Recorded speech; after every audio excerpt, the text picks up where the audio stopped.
I'm a data analyst, but I don't know how to do data storytelling. If that's you, then this tutorial is for you. Or even if you're not a data analyst, but you work with data, which most people now work with. If you work in an organization, you have to work with data. Now, how do you look at data and tell a story? Let's look at some of the basic principles in today's video. Okay, so the very first thing, when you look at the data, I want you to write down the following. I want you to write down what are you observing. So for example, you could be saying, I'm observing that the data is showing us that the results are dropping in the third quarter, right? So that's my observation. Mind you, that's not your insight. That's your observation. Okay, so you've written down what's my observation. Okay, then after that, I want you to go, what is my insight? An insight essentially is when a data takes a turn in an unexpected way. The story changes, right? So what is my insight? Now, you may find that the results are dropping in the third quarter, and you already may know that the reason behind that is because our yearly promotion ended in the third quarter. That's not an insight. If you already know that it aligns with your intuition, that yeah, I know the data is going like that because we stopped doing the promotion in the third quarter. So it's either an insight or an intuition. Intuition is there is no unexpected turn. It's exactly how it's meant to be. So you kind of write down my intuition is, but if it is something that is unexpected, then it is an insight. For example, the results drop in third quarter because in a certain retail outlet, there has been zero sale. And in the past, the sale from there was really a lot. Like that's not something you had an intuition about. You didn't know that, right? So one more time, let's revise. You look at the data, you write down what is your observation? Oh, what is my observation? Then you try to interrogate why is the graph showing what it is showing. It can either just align with what you had already known, which is your intuition, and that's fine, that our promotion ended, therefore that's why it's happening. But insight is only when it has taken an unexpected turn. So you establish an insight. Now, you've established the insight. The next thing is for you to divide your insight into another two things. It is this insight going to be a welcomed insight by the team? Or is this insight going to be a non-welcomed insight by the team? So welcomed insight is that the reason why we are not doing well and is because there is zero sale from that particular shop. And then, the welcomed insight there is that yes, because we realized that shop was selling and not maximizing its potential. So therefore we've moved it to another region where we can see a bigger sale from. So it's great. Like we had a great reason to move it from there to there. And that is why this is happening. So it's a welcomed insight because you've been product displacement because the results were better from somewhere else, another region, which is not shown in this. So if you see it as a loss here, you'll see it as a double gain in another data, right? So that's welcomed. Everybody knows why it is no issues at all. It's a welcomed insight. Or another example of welcomed insight would be that you find out that if we place a certain product in a certain place in the shop, the sales goes up. So who's going to say no to that insight? Everyone's going to say, wow, that's brilliant. If that's what's happening, then we are going to do that.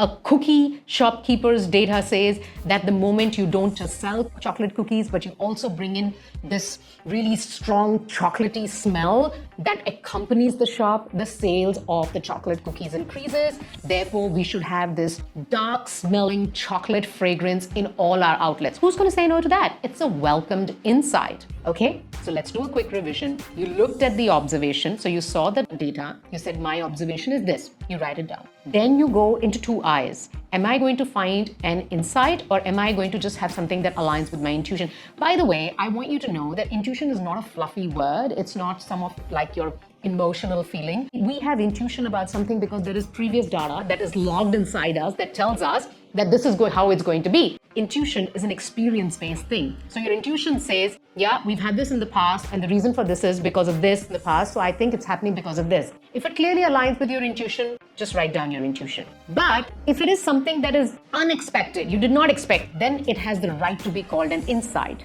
right? When a story takes an unexpected turn, that's when it becomes insight. Dr. Gary Klein gave us that definition of an insight. Now you have an insight. Now you're going to ask yourself, is my insight a welcomed insight or a non-welcomed insight?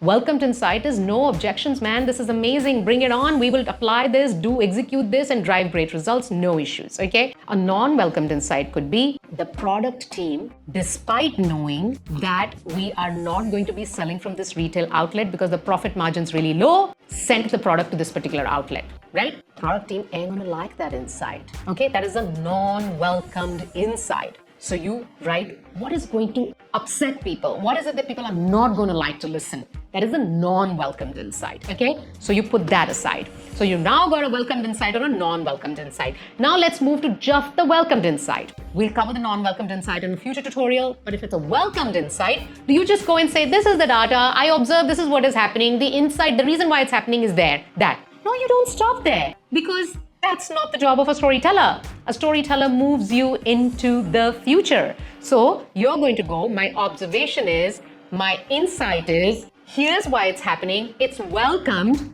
Now you're going to go, what do I suggest we do with this insight? Now, what do I suggest we do with this insight? I have found that giving chocolate fragrance in a shop that sells chocolate cookies increases the sales by 20%. Then what do? I suggest that we work with the retail team and make that a possibility and make that happen straight away, at least for our major outlets, our outlets that stock majority of our product. That's what you suggest we do. So you have to go, my observation was, my insight was, the action I suggest is this. And then finally, you have to talk about, when you take that action, what kind of future outcomes you are expecting. So don't just say, if we do this, we'll have more profit.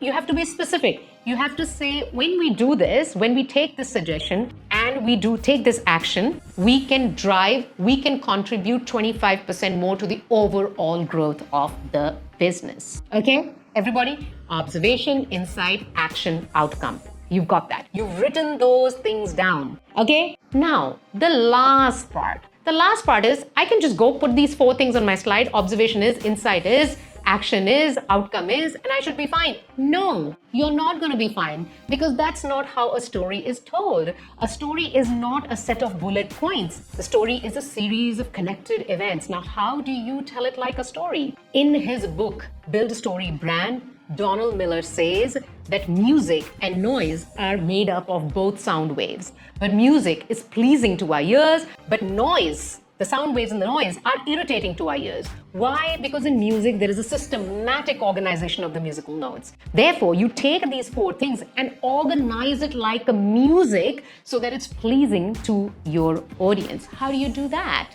You do that in 2 ways. Either you just yourself do it like this. You say, okay, 2 weeks ago, we received data on the performance of our product in Asia Pacific region. When I looked at this, my observation was this, and this. And as I observed it, I saw a trend, a pattern or anomaly of the numbers going this way in this particular area. Of course, when we interrogated that, what we found was the reason why this was happening was because of A, B, C, D. Therefore, I suggest that we take this action and drive an outcome like this. Now I have connected all those 4 things together. You don't like doing this and you want to take help of generative AI, ChatGPT, to form that narrative for you?